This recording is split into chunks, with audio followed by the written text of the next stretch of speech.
여러분들 8강 지난 수요일날 강의한 거 질문에 대한 답입니다. 어떤 친구들은 금요일날 갔다 오고 나서 쓴 것도 있는데 이 용지에 쓰여있는 거 8강 질문지에 쓰여있는 거 여기서 일단 답을 하겠습니다. 명상을 할 때 정해진 시간을 놓고 하시는지, 아플 때도 시간 어기지 않고 명상을 하는지, 일상생활에서는 이렇게 잘 안 하고 때때로 수시로 합니다. 근데 명상센터에 가면 이제 정해놓고 쭉 하지만은 생활 속에서 하려고 노력을 하고 있고 아침마다 하려고 하는데 수업 준비하느라고 바쁠 때는 못하고 명상을 정해진 시간에 하는 것이 효과적이지만은 일상생활에서 기억날 때마다 할 수 있을 때마다 생활 속에서 하면은 그것이 명상에 연결되니까 그렇게 하는 것도 방법이다. 미얀마에서 명상할 때 한 번은 감기가 너무 심해가지고 좌선을 하는데 콧물이 너무 올라가지고 한 1시간 정도를 내 방에서 이제 누워서 좌선한 적이 있어요. 이렇게 1시간 내내 누워서 했는데 졸리지도 않고 잘 하긴 했는데 누워 있어도 1시간 동안 가만히 있으니까 힘들더라고요. 좌선할 때만 힘든 게 아니라 우리가 지난 시간에 어디야 청주항 가서 누워서 하는 명상 15분, 20분 할 때는 뭐 편했지만 그것도 1시간 내내 움직이지 않고 가만히 있으려면 몸이 힘들어져요. 어쨌든 몸이 아플 때에도 이 아플 때 명상한다는 것은 명상을 못하는 경우는 음식을 소화시키지 못할 정도로 심할 때는 명상하기 어렵지만 그 외에는 명상을 어디든지 할 수 있다 생각하고 일상에서 아프면 약 먹고 쉬는 게 제일 좋지만 쉴 때도 자기 전까지 명상을 할 수 있으면 좋겠다 생각이 듭니다. 타인에 대한 분노나 시기를 어떻게 조절하시는지. 분노가 잘 일어나지 않지만 일어날 때 과거에 일어났던 분노를 반성하거나 전에도 화를 냈는데 전혀 효과가 없었지 이렇게 생각을 할 때도 있고 또는 한두 마디 화를 냈다가 다시 바로 가라앉히거나 이럴 때도 있고 화나는 상황을 최대한 안 만들려고 하는 노력을 하고 그래요. 시기는 별로 비교하지 않는 마음이 많으니까 시기나 질투 같은 건 별로 없는데 전혀 없다고는 못하지만 별로 못 느끼고 살아요. 남이 잘 된 거야. 저 사람이 잘 돼서 잘 된 거지. 내가 잘 된 것에 대해서 도와준 것도 없으면서 시기할 필요는 없이 이런 생각을 하고 사니까 업무 스스로 잘 될 수도 있지만 그건 그 사람의 업이지 내가 시기할 것도 없다 이렇게 주로 생각하고 삽니다. 신과 함께를 봤는데 환생과 윤회 공덕에 대한 얘기. 신과 함께는 거기 나오죠. 무슨 경전에 근거해서 대승경전에 근거해서 이제 무슨 인과경인가 무슨 경전 이름이 나와요. 그 영화에. 불교 관련 재미있게 보셨던 영화. 불교 관련 영화는 아니에요. 이건 기독교인이 보면 천국을 묘사하고 있다고 생각하는 그런 영화예요. What Dreams May Come이라는 1998년도에 로빈 윌리엄이 주연했던 영화인데 이 영화를 보면은 불교인이 보면 불교 영화라는 걸 알 수 있어요. 근데 이 임사 체험에 대한 여러분들 죽음의 세 가지 시선이나 이런 곳에서 임사 체험에 대한 다큐멘터리를 봤겠지만은 임사 체험 장면에서 일어날 수 있는 것을 모티브로 해서 이 영화를 촬영했다. 특히 로빈 윌리엄이 교통사고에서 죽고 죽음의 터널을 지나갈 때 그런 설명도 있어요. 그래서 이 영화가 도움이 됐다. 히어 애프터라는 영화도 있고 몇 가지 맥 데이먼이 주연한 영화도 있지만은 이거는 우연히 나는 이 당시에 99년도인가 이때 비행기 타고 이동하다가 비행기 안에서 봤어요. 그래서 제 영화가 특이하네. 특이한 장면 중에 하나는 이 로빈 윌리엄의 자식들이 교통사고 둘 다 일찍 죽거든요. 딸이 죽어서 천국에 태어났고 또 아들도 죽어서 천국에 태어났는데 못 알아봐요. 처음에는 얼굴 모습이 달라졌어요. 천상의 이제 천신들이니까. 근데 딸이 이제 아버지가 이제 죽어서 왔다는 걸 알고서 자기 세계를 보여주는데 자기 세계 이렇게 허공에다가 이렇게 문을 만들더니 그 문을 이렇게 열어요. 그리고 이쪽으로 들어가.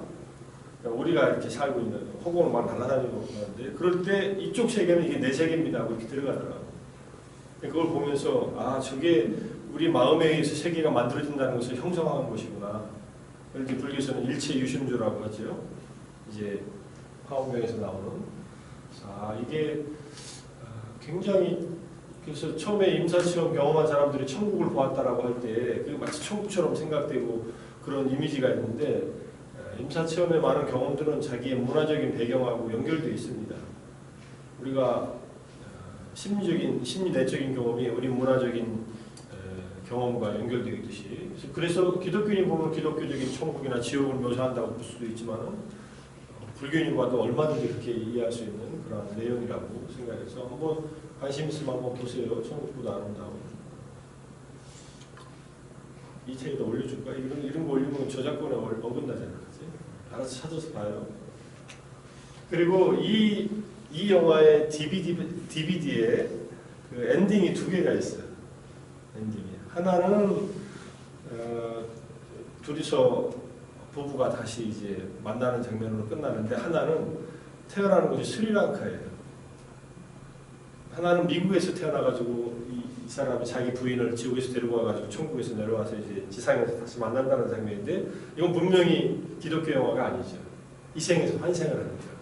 근데 하나의 엔딩은 스리랑카에서 태어난 이 부부였던 사람들이 거기서 다시 만나는 엔딩으로 두 가지 엔딩을 만들어놨는데 주요 엔딩은 이제 미국에서 다시 태어나서 어린아이들끼리 서로 만나서 웃고 있는 모습으로 영화가 끝나요.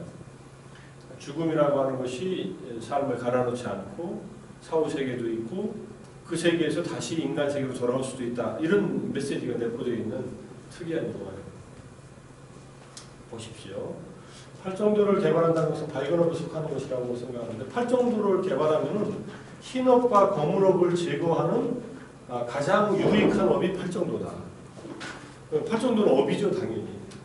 팔정도의 모든 행위들은 다 업입니다. 개정해가 다. 그런데 흰업과 검은업의 과보를 제거한다 이렇게 되어 있습니다. 이거는 가장 밝은 업이고 가장 흰업이다. 이렇게 이해하면 팔정도를 담는 것은 밝은 업이라고 할 수 있습니다. 환경과 맥락이 사람을 어쩔 수 없이 그렇게 만든 경우 똑같이 업을 짓는 것인가요? 환경과 맥락은 업에 영향을 미치죠. 근데 환경에 의해서 내가 뭐 안 좋은 상황에 놓여 있었어도 업을 짓는 것은 자기예요. 안 좋은 환경에 놓이면 안 좋은 업을 지을 확률이 높아지겠죠, 당연히. 아무래도 전쟁터 가까이 살면은 살생과 관련된 업을 짓는 게 쉬워지겠죠. 징용이 되든 징병이 되든. 그래도 살생은 살생업을 짓는 겁니다.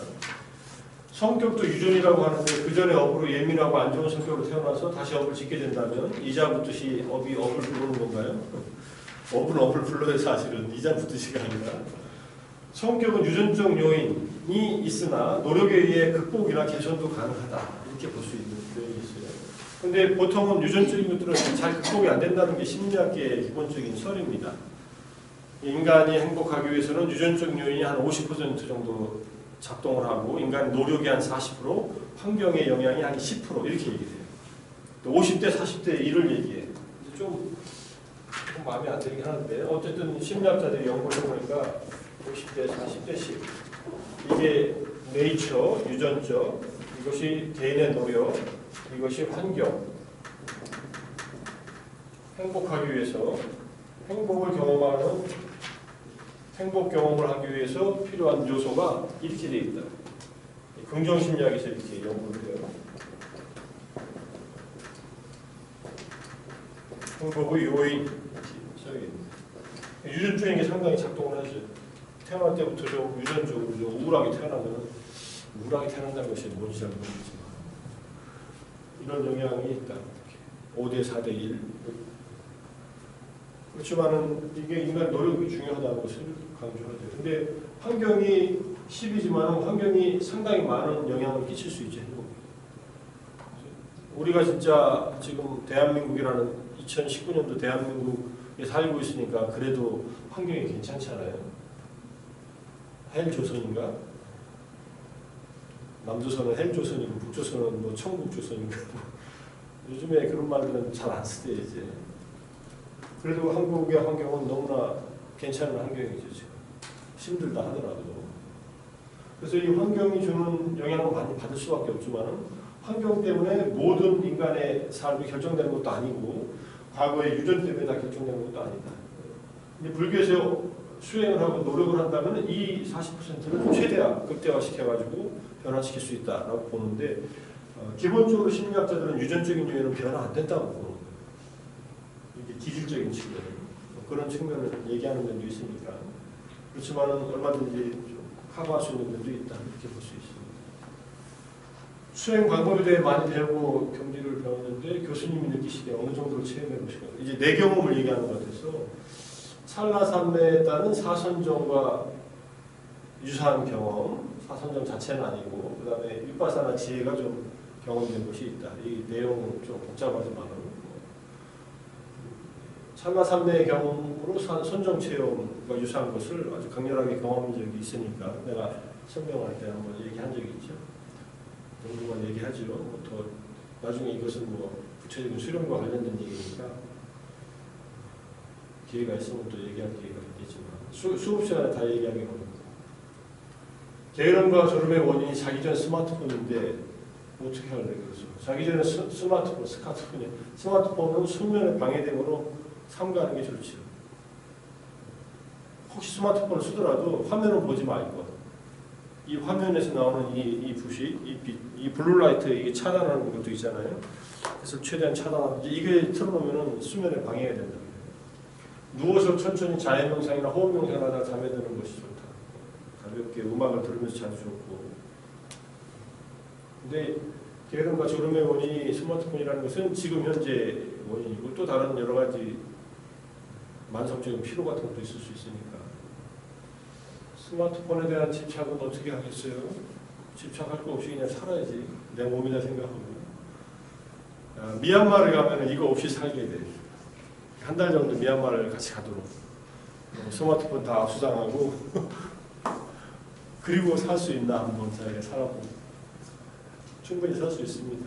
우리가 뭐 스마트폰 없이 살 수 없을 것 같지만 또 다른 환경에 놓이면 또 다른 노력을 해가지고 극복할 수 있는 면이 있다. 향기는 꽃 전체에 기속되냐? 꽃 향기는 꽃 전체에서 나죠, 사실은. 꽃 전체에서 어디서 난다고 할 수 없지만 아란이라고 하는 존재가 오온과 분리되어 있는 것이 아니라 뭐 이런 식의 깨달음 얘기를 하는 것을 보고서 지금 비유를 둔 것인데 존재 자체가 이건 뭐 불교식으로 말하면은 아란은 마음이 지혜로워져서 깨달음을 얻고 아란이 된 존재니까 사실은 마음이죠. 근데 마음이 어디에 있어요? 우리 몸에 마음이 어디 있습니까? 어디 있다라고 말하기 참 어렵죠. 몸 전체하고 마음은 결합되어서 작동하니까. 우리의 오온을 떠나서도 오온을 속에서도 아란의 깨달음을 발견할 수는 없지만 그 전체에서 우리가 경험하는 삶 전체에서 깨달음의 경험들이 언행으로 드러난다 이렇게 볼 수 있겠지. 꽃향기가 나듯이. 불교 공부에서 아비담마 교합을 이해하는 게 얼마나 중요한가요? 아비담마 교합은 아비담마는 팔리어고 아비담마는 산스크리트인데 인간과 세계 또 조건 관계를 이해하고 그 다음에 수행을 이해하는데 중요한 이론과 실천 체계를 아비담마는 제공하고 있어요. 그래서 이거는 굉장히 핵심적인 가르침인데 이걸 이론적으로만 접하면 현란할 수 있어요. 이게 도대체 뭐 하는 거야? 그래서 머리가 너무 복잡해져. 그리고 이론적으로만 이걸 알아가면은 굉장히 힘들어질 수 있다. 너무나 복잡해서. 근데 수행을 병행하면은 좋은 지도가 돼요. 지도책. 수행을 병행하라. 예전에 내가 일본에서 석사論써가지고 발표하고 나서 교수님들이 질문을 여러 사람이 했는데 정경대 교수들이 아무리 빨리해서 한문으로 번역해도 이해가 안 되는 거예요. 전문 용어들은 이해가 안 되지. 아비담마에서 쓰는 말. 그러니까 한 교수가 인도 문학전공한 교수가 나보고 김상은 저걸 다 어느 용어들을 이해하고서 지금 이런 논문을 썼냐 그래서 이해가 된다고 했더니 자기는 이해가 통 안 된다고. 이해가 안 되지 그러면 뭐 인도 문학 공부한 분이 아비담마를 공부 안 했으면 이해가 안 되지. 그렇게 옆에 앉아있던 다른 이제 인도 문학 전공이지만 불교를 좀 아는 분이 나는 이해가 되는데 뭐 그거 이해 안 된다고 그러냐고 하면서 방어를 해준 적이 있어요. 그래서 수행을 하면은 실제 수행 속에서 경험된 내용들에 대한 이 분석이기 때문에 우리가 이해 못하고 알지 못하는 우리의 몸과 마음의 이 사실들이 있다 이렇게 그렇게 보는 시각이 있고 관점이죠. 관점이 불교적인 시각과 불교적인 관점이 불교 철학의 내용이니까 왜 아비담마를 공부하느냐 하면은 이런 식으로 더 세밀하게, 더 정교하게 이렇게 분석되는 흐름으로 일단 한번 전개가 되고, 그 아비담마는 나중에 후대에 대승불교에 막대한 영향을 미칩니다. 대승불교의 바탕이 되기도 하고 비판을 받기도 하고, 이런 개념과 범주들을 이해하는 것이 필수적이지 않을 수도 있고 이해하면 도움이 될 수도 있고, 그냥 이론적으로 이해하면 머리가 아플 수도 있고, 여러 가지 상황이 있겠죠. 논리화된 것이 그냥 논리화된 게 아니라 경험을 바탕으로 해서 이걸 써놓은 거기 때문에 나중에 아비담마를 보고 수행을 하고 다시 보면은 이해가 될 겁니다. 신과 함께를 불교를 공부하고 보니까 여러 가지 이해가 됐듯이 여러분들이 명상을 하고 나서 아비담마를 다시 보기 시작하면 아, 이걸 이렇게 분류해놨구나, 이게 내 경험 속에서 이렇게 나타나는구나 하면서 그때 알게 된 거예요. 자, 대승에서도 결집이 있었나요? 인도 대승운동은 다양한 집단에 의해 진행됐기 때문에 통합적 결집은 없었어요. 인도 내에서는. 우리가 오늘 이제 후반부에 배울 거지만은 대승불교를 만든 집단들이 반야경, 법화경, 화엄경 이런 집단들이 따로따로 있었기 때문에 대승 경전을 한꺼번에 모아놓고 결집하는 일은 없었습니다. 근데 이 중국과 한국과 일본에서는 번역된 경전을 정리하고 편집하고 출간하기 위한 정리 작업을 해왔다. 그래서 대표적인 게 송나라 시대에 만든 대장경, 그다음에 그걸 본따서 만든 고려 대장경, 그걸 본따서 만든 일본의 신수 대장경. 20세기 초에 편집된 게 신수 대장경이고, 고려 대장경이 뭐 가장 오자가 적기로 유명한 대장경이고, 이것들은 결집이 아니에요. 그냥 불교의 번역된 전적들과 어록들을 다 정리해 놓은 거예요. 대장할 때 대장이라는 말은 따장이라는 중국어는 이거는 큰 서구라는 뜻이에요. 우리 말로 빅 라이브러리라는 뜻이에요. 그 서구 안에 모셔져 있는 불전들, 불교 문헌들을 편집해가지고 목판으로 새겨서 찍든지 돌에다 새기든지 여러 가지 보급을 위한 그런 활자화시키는 작업들을 해가지고, 고려대장경 이제 목판이고, 목판의 최초는 직지라고 하면 직지 인신 뭐 어쨌든 고려대장경은 뭐 탁월한 그 대장경으로서 유명하니까 11세기, 12세기에 초조 제조가 11세기에 만들어졌어요. 그 정도로 하겠습니다. 대장경. 고려대장경은 한국에서 편집한, 이게 지금 고려시대 때니까 그 고려시대 대장경이 편집되기 이전에 한국에서 만들어진 여러 가지 문헌들, 원효스님의 문헌이라든지 보조진을 이유인가요? 원효스님과 그 이전에 만들어진 대장경들이 편입되어 있어요. 그래서 막 보조국사가 이 이유가 이전인가. 자, 무기심 중에 유작이라는 말, 자격만 있는 마음이 무엇인지 잘 감해야 됩니다. 유작이라는 말은, 자격만 한다는 말은 선도 불선도 아니고 과보로 나타나는 것도 아니다. 그러니까 마음은 네 가지 방식으로 나타나요.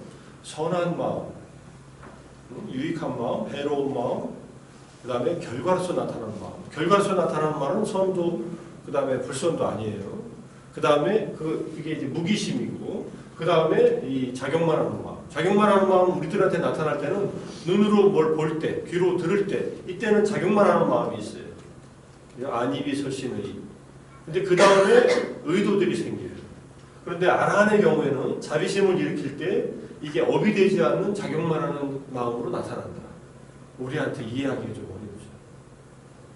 모든 중생들은, 아라한이 되지 못한 중생들은 선업을 짓든지 악업을 지어요.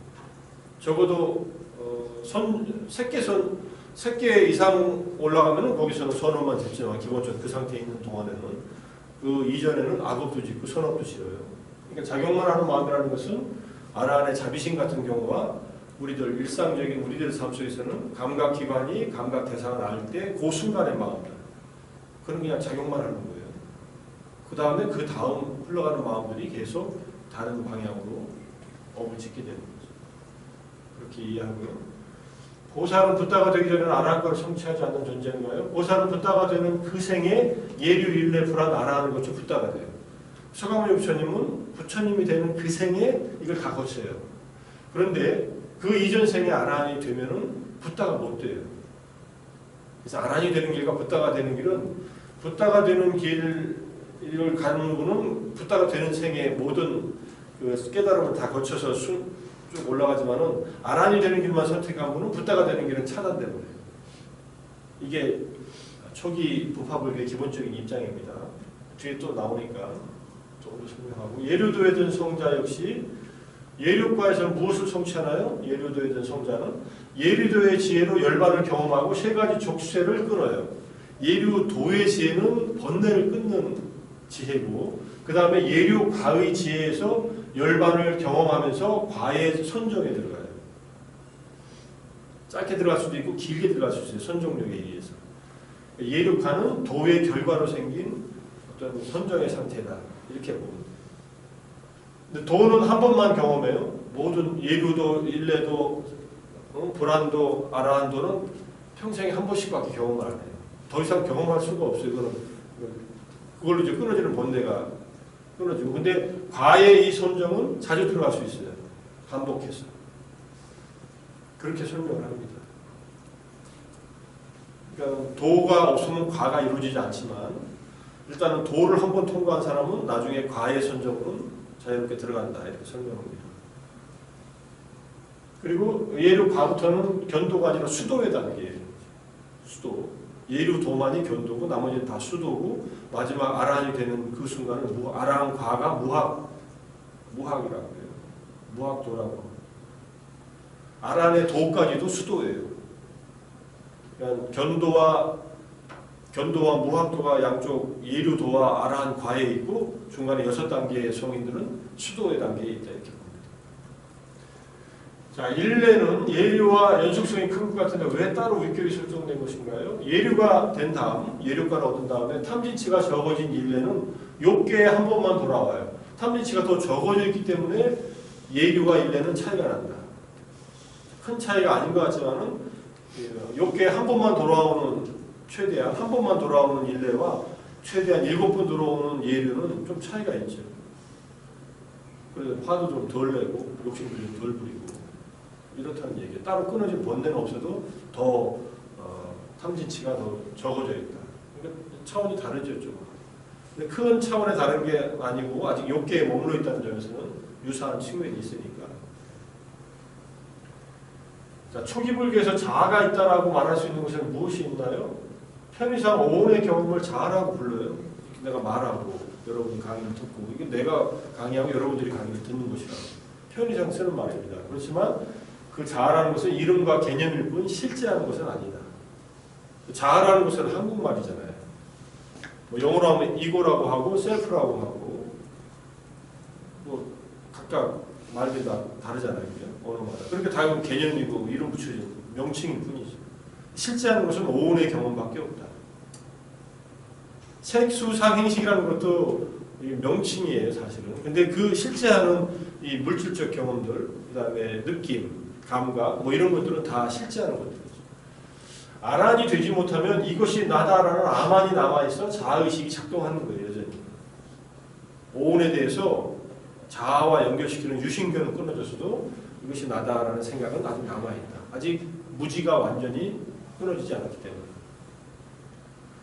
붓다의 깨달음, 단순한 인간의 내면에서, 단순하다는 말을 썼는데 인간의 내면에서 발생한 자신에 대한 깨우침 정도의 단순한 주제가 어떻게 천계, 욕계, 지옥과 같은 신화적 존재와 연결될 수 있는 것인지, 연결된 게 아니라 붓다의 깨달음은 내면의 번뇌가 완전히 소멸함과 동시에 알아야 할 모든 것을 완전히 알게 되었다, 이렇게 얘기해요. 그러니까 붓다는 자기의 마음이 가는 모든 것, 대상을 알 수 있다. 그 모든 것 안에는 내적인 것과 외적인 것이 다 포함된다. 그러니까 욕계, 색계, 무색계를 다 알고 지옥 끝에서부터 저 비상, 비비상, 저 꼭대기까지를 마음으로 다 안다는 거죠. 직접 알아서 설명한 것이지. 그러니까 우리가 붓다의 이 깨달음의 세계를 우리가 추측하기는 쉽지 않아요. 사실은 불가능합니다. 열애를 오온으로 파악하는 것은 불가능하다. 사리푸타와 같은 지혜가 뛰어난 제자도 부처님의 깨달음의 경지는 알 수 없다라고. 그 다 알 수 없다. 워낙 경지가 깊어서. 자, 선한 행동을 하면 극락에 갈 수 있고 악한 행동을 하면 지옥을 가게 되는 거 연결되었는지 인간적 깨달음에 대해 설법을 시작했던 것인데 부처님께서 극락과 뭐 지옥이라는 극락이라는 말은 아주 천상이라는 말을 쓰죠. 부처님 극락이라는 말은 나중에 정토교 경전에서 나오는 말이니까 천상 세계와 관련은 있을 수 있습니다. 어쨌든 부처님이 깨닫고 나서 보니까 어떤 행동을 하고 죽은 사람들은 어떤 세계에 태어나더라. 지옥에도 가고 천상에도 가고 아기로도 태어나고 이걸 직접 보는 거죠. 이게 천왕통의 힘이에요. 붓다에. 그러니까 이거는 뭐 세계와 이 내면의 마음이 연결되어 있는 거예요. 우리의 마음이 가만히 내 내면에서 일어나는 마음이지만은 이 마음으로 이 세계를 파악할 수 있는 가능성이 열려 있다. 있거나 말거나. 그러니까 사람의 마음을 이 육체에 한정된 것이라고 보기에는 조금 문제가 있어요. 최근에 내가 여러분들은 안 봤겠구나. 2014년도에 나온 죽음이라고 하는 데스 EBS 다큐멘터리 죽음이라고 하는 다큐멘터리 3개의 시리즈가 있었어요. 그 두 번째 애프터 데스인가 뭐 죽음 이후의 삶에 대한 얘기 나오면서 임사체험 얘기 나오고 근사체험 그 다음에 니어 데스 익스피리언스하고 아웃 오브 바디 익스피리언스 같은 거 설명하면서 양자역학적으로 뭔가 설명하려고 하는 시도들이 있어요. 부정하는 사람도 있고 그걸 시도하려는 사람도 있는데 인간의 의식이라는 것은 육체에 한정되지 않는 식으로 볼 때에 이 체외, 이탈 체험, 근사 체험 같은 것들이 설명할 수 있는 영역도 있다. 아리조나 대학의 마치과 의사 하마르프라는 사람이 한 얘기예요. 다큐멘터리에 있어요. 알고 싶으면은 EBS 다큐멘터리의 죽음이라고 하는 걸 쳐보면 제2편에 17분 정도 지났을 때 그걸 설명을 합니다.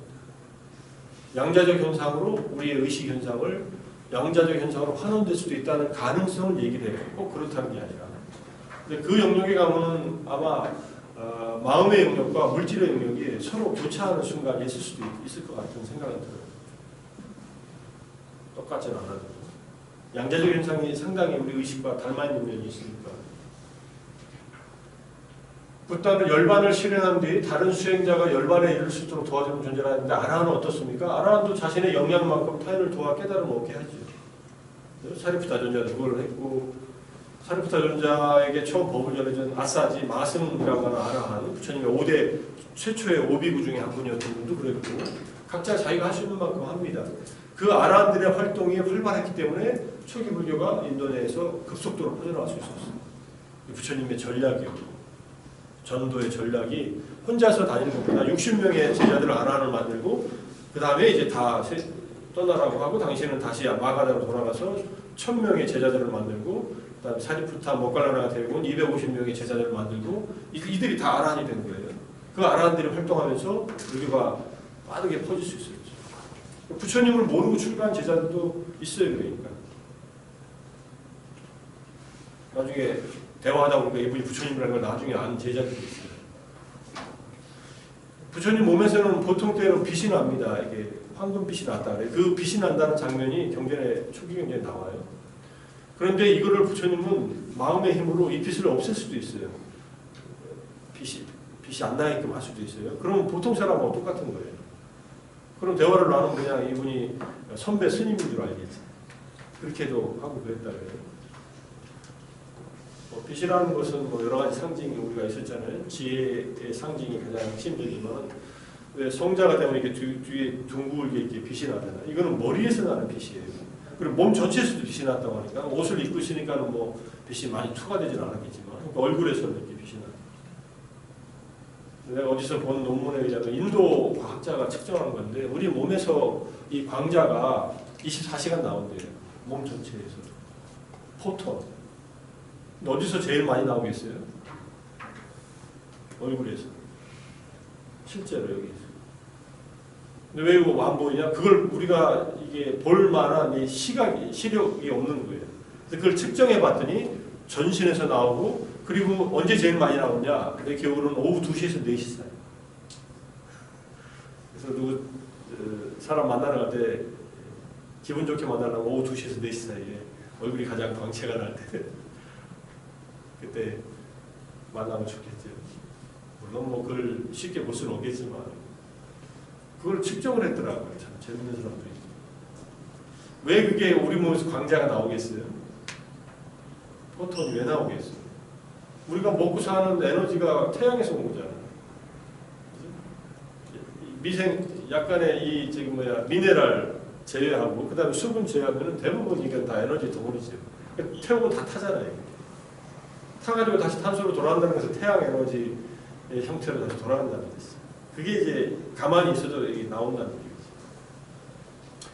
붓다와 아란의 차이, 아란도 제자들 거느리지 않나 똑같죠? 같은 비슷한 질문이고 붓다의 능력은 아란을 능가한다는 측면, 열의 심력에서 봤듯이 아란 제자들이 가지 못한 중생들의 온갖 성향과 번뇌와 그들이 가는 길과 업의 결과와 이런 것들을 붓다만이 알 수 있으니까 붓다는 가장 적합하게 제자들을 가르칠 수 있는 능력이 있다는 것이 다르고 아란도 각자의 깨달음의 범위 내에서 제자들을 가르치죠. 아란과 붓다의 차이, 아란 중에서도 붓다가 될 수 없는 사람이 될 수 있는 사람이 있는가요? 부처는 어떻게 등장하는 것인지, 아란의 경지를 이룬 사람이 어떻게 해야 부처가 될 수 있는 것인지. 자, 붓다의 제자로 아란이 되면 붓다가 되지 못합니다. 단 대승경전인 법화경은 될 수 있다고 해요. 대승경의 법화경에서는 그 500제자 수기품 뭐 이런 게 있어요. 500명의 아라한들이 다시 붓다가 되는 법화경의 특이한 경전이죠. 초기 경전에서는 안 된다고 했는데 된다라고 하니까. 붓다가 될 존재는 붓다를 만나고 붓다가 되기로 결심한 후에 보살행을 하여 붓다가 됩니다. 이게 우리가 수메다 행자 얘기를 할 때 얘기를 했을 거예요. 수메다 행자가 디팡카라 연등부를 처음 만났을 때 딱 보는 순간에 나는 저분과 같은 사람이 되고 싶다. 모델을 부처님으로 삼은 거예요. 부처님 뒤에 따라오는 수많은 아란들이 있었는데 만약 아란이 되기로 결심했다면 그냥 부처님 가르침 듣고 수행해서 바로 아란이 될 수 있었을 것인데 나는 저분과 같이 깨닫고 많은 사람들에게 도움을 주고 싶다. 스스로 결심을 한 다음에 그 다음에 붓다가 너는 앞으로 붓다가 될 것이다 라고 수기, 예언을 해주면은 보살행이 시작되는 거예요. 그래서 오랜 세월 동안에 수행을 닦아서 이제 석가모니 부처가 되었다. 그러니까 부처님 시대에 태어나야 되고 부처님을 직접 만나야 되고 부처님 앞에서 그런 수기를 받아야 보살행이 시작된다는 게 전통 불교의 입장이고 초기 부파 불교의 대승불교로 가면은 스스로가 보살이 되겠다라고 소원을 세워요. 나는 보살행을 하겠다. 이 대승의 기본적인 이념이기도 해요. 그래서 자기가 보살이 되는 거예요, 그냥. 부처님을 만나든 안 만나든 그건 중요한 게 아니에요. 이런 식으로 해서 보살행이 확장되죠. 이건 대승불교 할 때 좀 볼 겁니다. 예류에 이런 사람은 다시 환생할 경우 이전의 기억을 하지 못한데 어떻게 수행이 이전의 단계를 인지하면 가능한지. 전생에 예류가 된 성자가 이전의 경험을 인지하는 것은 아닙니다. 내가 이해하기로는 과거 생의 경험한 깨달음의 바탕으로 이게 유전적으로 갖고 태어나는 거예요, 사실은. 어머니가 깨달아서 아버지가 깨달아서 수타움이 된 게 아니라 과거에 자기 업이 가지고 태어나는 거예요. 그리고 그걸 바탕으로 해서 불법을 수행하는 인연을 만나게 되는 겁니다. 약간 태생부터 다르다고 볼 수 있어요. 약간 다른 게 아니라 많이 다르겠지. 사실. 이미 깨달았다는 깨닫고 다시 인간으로 태어난다는 이것은 이제 확인은 잘 안 해줘요. 얘가 전생에 이번이 두 번째 생이다, 이번이 세 번째 생이다 이렇게 확인 안 해줘요. 이런 것과 유사한 전통은 티베트 불교에만 남아 있는데 림포체, 환생, 전생에 확인된 소중한 사람들을 림포체라고 하는데 림포체는 물론 환생이 확인된 분이 아니라 교학을 잘 전수받은 분들 림포체라고 하고 티베트에는 한 3,000분 이상의 림포체가 있는데 그분들은 예류나 이런 존재는 아니에요. 일종의 보살행을 하는 그런 대승의 수행자들이지. 그래서 그분들도 태어나자마자는 몰라도 한 몇 살 될 때까지 자기 제자들이 자기를 찾아오게끔 여러 가지 현상들을 보이고 제자들이 와서 확인해가지고 림포체라는 걸 확인을 합니다. 전생에 누구였다는 것을 확인을 해요. 지금 달라이라마는 14대 달라이라마라고 하잖아요. 14번째 그 환생이 확인된 존재라는 뜻이에요. 그렇게 확인하는 수는 있지만 테라바다 불교에서 이렇게 확인을 하지 않습니다. 깨달음의 단계를 쌓아올리는 주체는 누구입니까? 마음도 찰나 찰나득 찰나면하는데 찰나생 찰나면이라고 하는 게 맞겠죠. 네 단계의 깨달음은 마음의 지혜가 형성되는 단계예요. 찰나생 찰나면하는 마음이 계속적으로 지혜로워질 때 깨달음 순간과 그 결과를 경험하면서 쭉 지나가는 거예요. 마음이 경험한다 이렇게 봅니다. 이 마음의 측면이 강조되는 것과 그다음 깨달음이라는 것은 마음의 지혜를 말해요. 깨달음의 지혜. 그다음 열반이라는 측면을 강조하는 측면, 이 두 가지가 있어요. 열반이 있어요. 열반의 법은 외부 세계에 있는 게 아니에요. 무슨 어떤 세계에 열반이 있고 그걸 갖다 우리가 도달하는 게 아니라 우리 마음이 정화되면 열반이 드러나는 거예요, 사실. 마음의 열반을 체험하는 거예요. 이걸 깨달음의 사건이라고 하고. 우리는 깨닫지 못하면 범부인 상태에서는 열반을 한 번도 경험한 적이 없죠. 열반을 경험한 상태에서 마음이 점점점 열반을 대상으로 한 지혜가 작동하는 것을 깨달음이라고, 성인의 깨달음이라고 하는 겁니다. 주체는 따로 없어요. 마음에 흐르는 마음 자체지. 근데 이 마음을 너무 강조해가지고 이제 불교는 원래 마음의 종교니까 마음을 강조해가지고 마음을 이제 본성이니 자성이니 진현이 막 이렇게 얘기하면서 열애장이니 이렇게 얘기하면서 마음을 강조하면은 그렇게 완성된 열반을 완전히 체득한 아라한의 마음, 이 마음은 영원하지 않느냐 이렇게 해석을 하기도 하는데 이것은 그렇게 쉽게 얘기하기 어렵습니다. 붓다의 깨달음의 경지, 아라한의 깨달음의 경지를 우리식으로 또 환원시키려면 또 오류가 생겨요. 한 가지 재미있는 사실은 마음이라고 하는 것은 생멸을 반복하지 없어지진 않는다. 여러분들 물질이라는 것이 없어집니까? 자, 여기 스마트폰이 있어요. 스마트폰이라는 이름으로 쓰이는 것은 없어질 수 있어도 이것을 이루는 물질이 없어집니까? 자, 거꾸로 우주에 존재하는 물질이 사라집니까? 물질의 형태는 바뀔지 몰라도 이거는 에너지 보존의 법칙에 의해서 사라지지 않습니다. 똑같지는 않죠. 계속 변하지. 형태가 바뀌고 계속 바뀌어요. 이건 무상의 법칙에 의해서. 근데 물질이 무화되는 것은 아니다. 마음은 어떤가? 마음도 거기 그 원리에 적용할 수 있지 않은가? 이건 달라이라마의 설명이기도 해요. 여러분들 마음이 있었던 마음이 완전히 사라져 버립니까? 바뀌긴 합니다. 사라지진 않습니다. 이렇게. 이 측면을 강조하면 우리의 본성은 본래 부처하는 본성이 있다. 그것이 어리석음에 의해서 좀 가려져 있을 뿐이다. 이렇게 얘기하는 게 나중에 열애장 사상에서 얘기하는 진흙 속에 있는 보석과 같은 그런 마음이 있다. 이렇게 얘기를 합니다. 나중에 연꽃에 대한 비유에서도 나오겠지만 그러면은 있는 것은 형태가 바뀔 뿐 사라지질 않는다. 그런데 열반을 완전히 경험한 마음은 더 이상 생멸하지 않는다. 그럼 어떻게 됐을까요? 이게 상상할 수 있는 영역은 마음이 열반과 하나가 됐다 이렇게 생각할 수 있는데 마음과 열반은 다른 원리예요. 근데 그 마음의 완전한 지혜가 열반을 완전히 체득했을 때는 완전히 열반만을 보고 있는 마음이 있다. 열반은 영원하니까 이 마음도 영원할 수 있다. 이렇게 볼 수 있는 해석의 여지는 남아있죠. 이렇게 해석을 적극적으로 하는 게 대승불교예요. 초기불교는 그렇게 해석을 적극적으로 하지는 않습니다. 단지 열반은 영원하고 그 영원한 열반을 체득해서 우리는 이 무상하고 고통스러운 이 윤회 세계에서 벗어날 수 있다. 이렇게 얘기해요.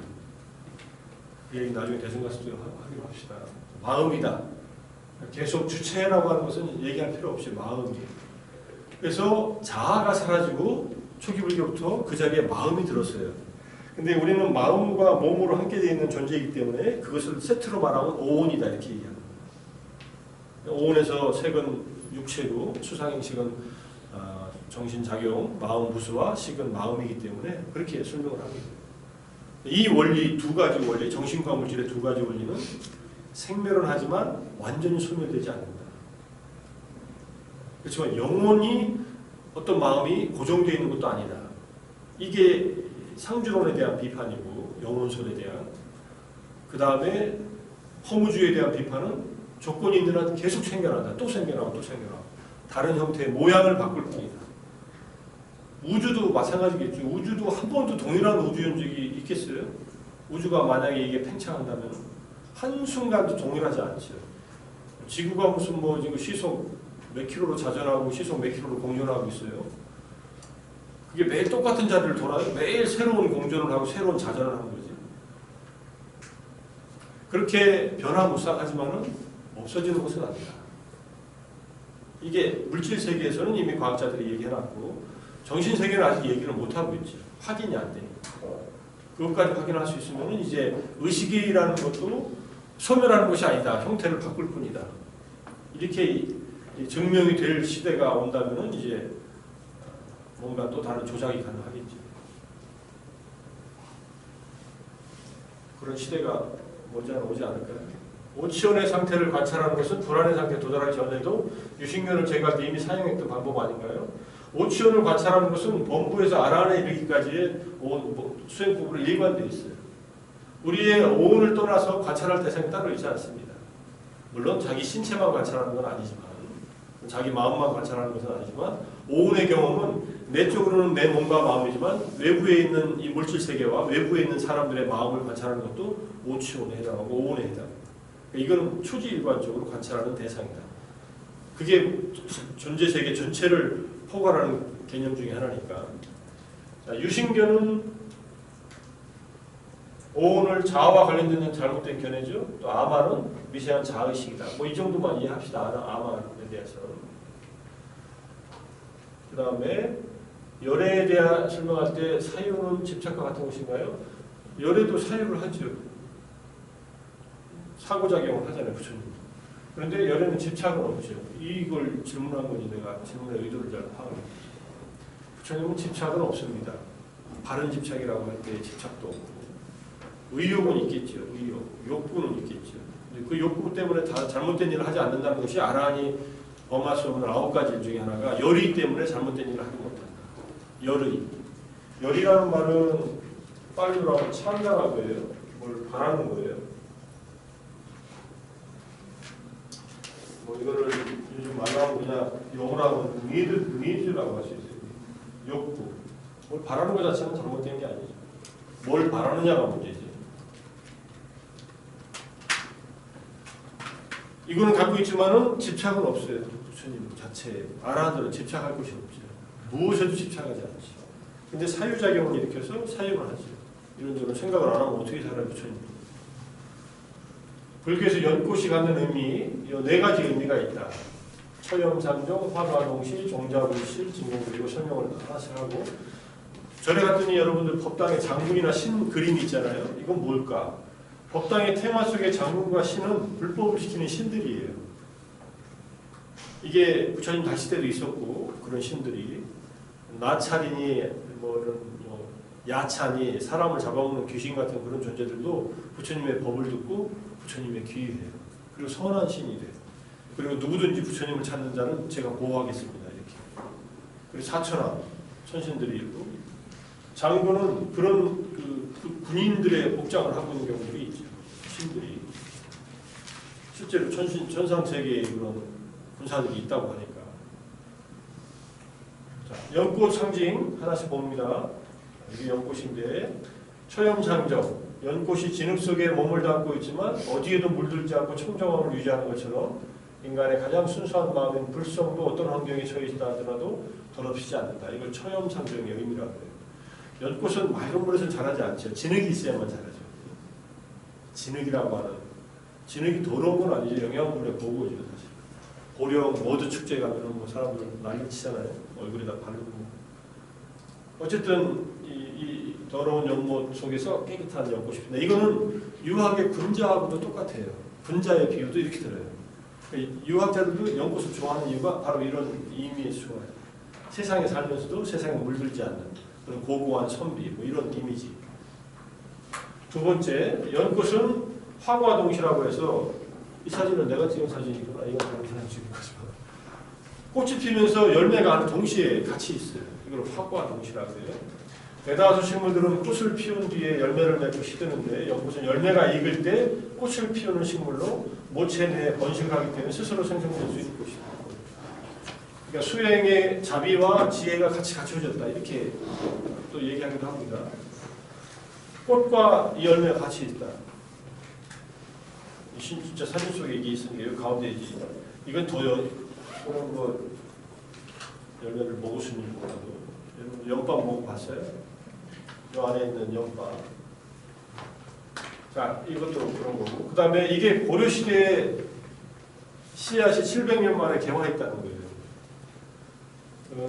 함안에 있는 송산 산성소에 발굴된 고려시대 연밥이에요. 이게.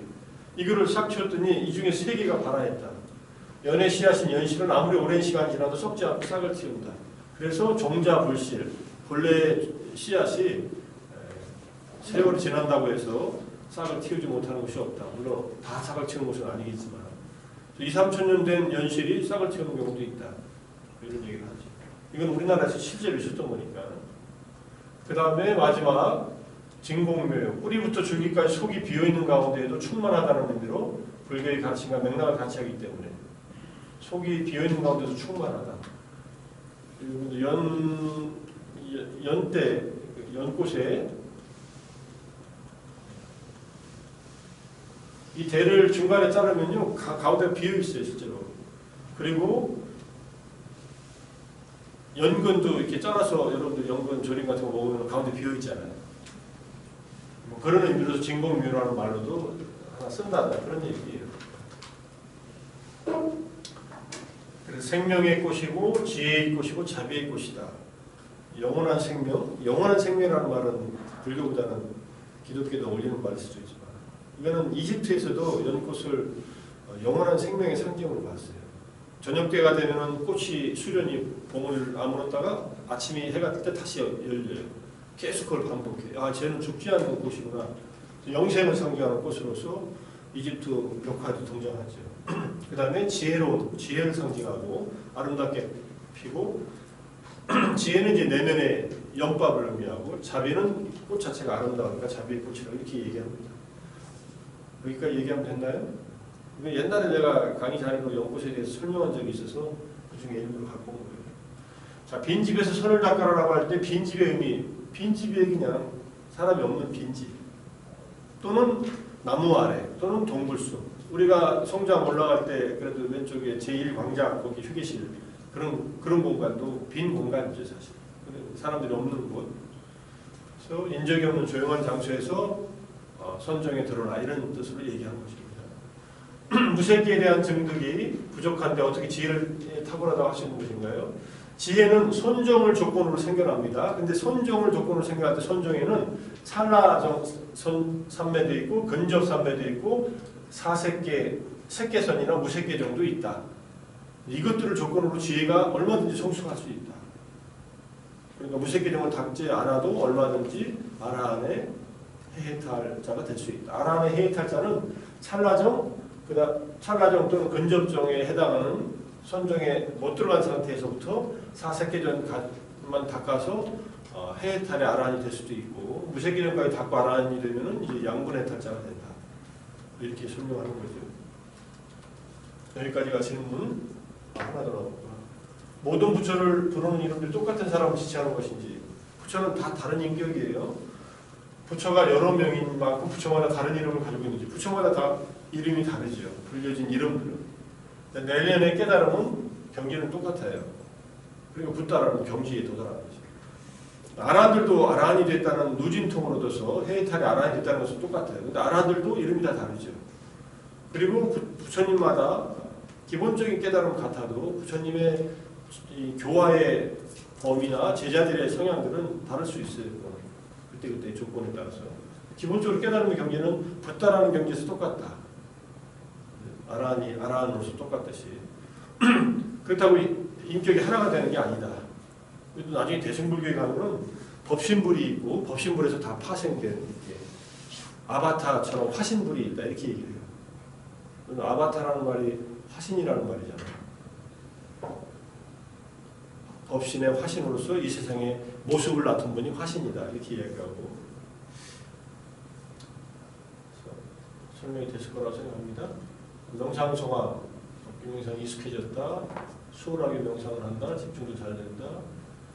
걷기명상에도 맞게 하고 있는지 모르겠다. 맞게 하고 있는지 모른다는 것은 잘 못한다는 얘기예요. 어렵게 생각하지 마. 내가 지금 맞게 하고 있는 거 이런 생각을 하고 있다는 것이 잘 못하고 있는 거야.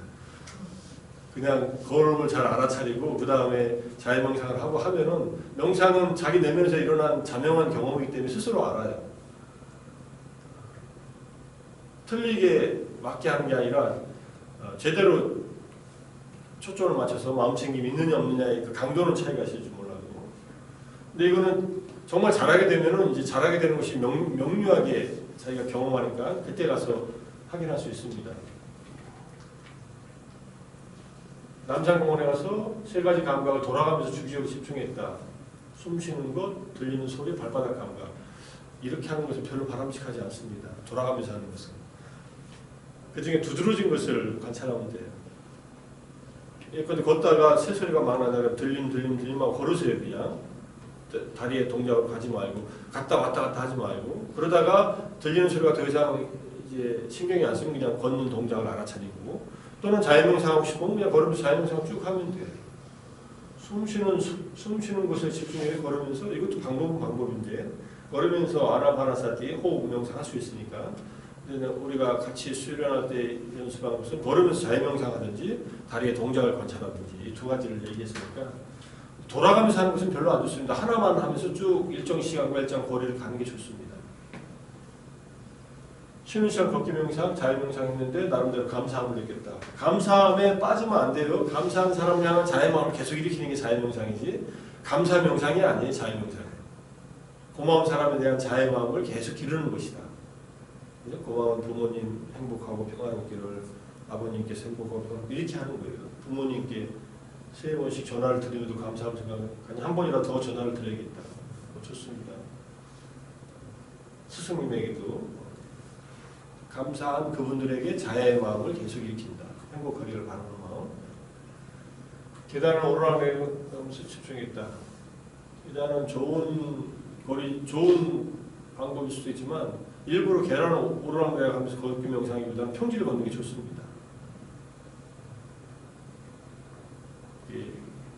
운동은 더 될지 몰라도 어쩔 수 없이 오를 경우에는 오르면서 하면 되지만 좌선할 때 다리에 쥐가 나버렸다. 여러 번 시도해요. 10분 만에 쥐 날 수 있죠. 쥐가 나서 진짜 근데 다리가 부러져가지고 저린 게 아니라 저림이 올 수는 있지만 쥐가 10분 만에 오라. 전날 열심히 운동했다가 다시 앉으면 쥐가 날 수도 있지만 쥐는 쉽게 오지 않는데 쥐는 근육이 완전히 뭉쳐버리는 거 아니에요. 보통은 저리죠. 저림이 오죠. 저림이 온다는 것은 혈액순환이 안 되는 그 상태에서 혈액이 순환되려고 애쓰는 과정이에요. 점점 좋아지니까.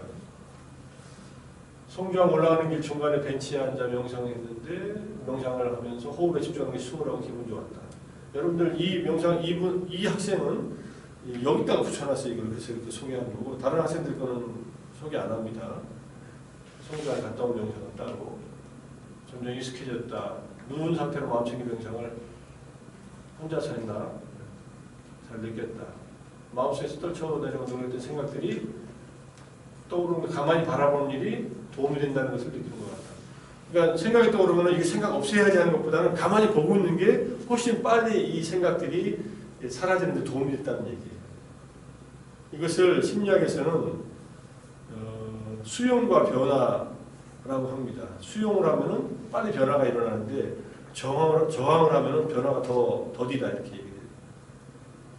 일단 수용해라. 일어나는 생각들을 저항하거나 없애버리려고 하지 말고 거부하거나 하지 말고 걷기 명상 자유의 시간에 했는데 진로 때문에 고민이 많았다.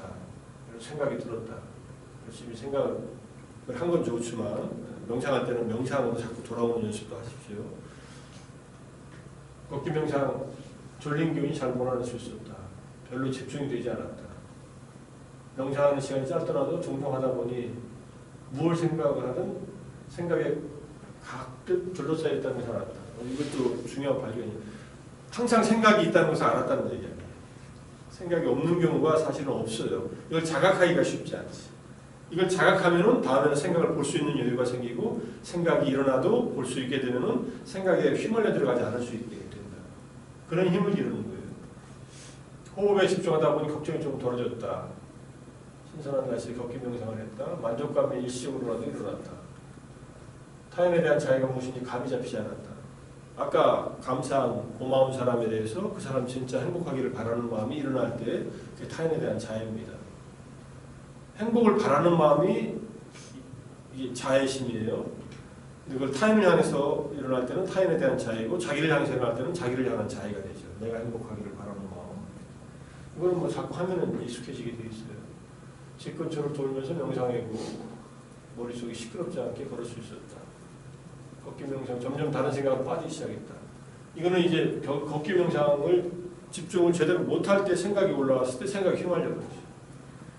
알아차린 마음 챙김의 힘이 약하면은 생각이 어느새 마음속에 피어나는 생각이 이미 자리를 잡아버리죠. 수업 저번에 했던 명상들과 현재의 명상을 비교할 때 집중을 더 잘하고 있는 것을 느꼈다. 알아차리고 집중되어 있는 상태가 무엇인지 조금은 알 것 같다. 이 강의를 통해서 조금 경험하고 알게 된 것이 인생에서 도움이 됐으면 좋겠습니다. 명상을 우리가 조금씩 해서 지금 뭐 시간으로 따지고는 한 서너 시간 했나? 근데 이거는 뭐 정말로 기본 훈련이고 여러분들이 명상을 효과를 봤다면은 앞으로 생활 속에서 계속 훈련하세요. 아주 가성비가 높은 자기 치유에 아주 효과적인 방법이니까 열심히 하십시오. 또 다른 질문 있으면 질문한 것에 대한 답은 좀 됐나요? 자, 그러면은 일단 마치고 어떻게 할까? 아직 안 덥으니까 좀 걷기 명상을 하고 올까요? 걷기 명상을 지금이 22분이니까 40분까지 18분 정도 걷기 명상하든 벤치 앉아서 좌선을 하든 건 자유롭게 하고 18분 정도 명상 시간을 갖도록 하겠습니다. 생각에 빠지지 말고 생각을 알아차리기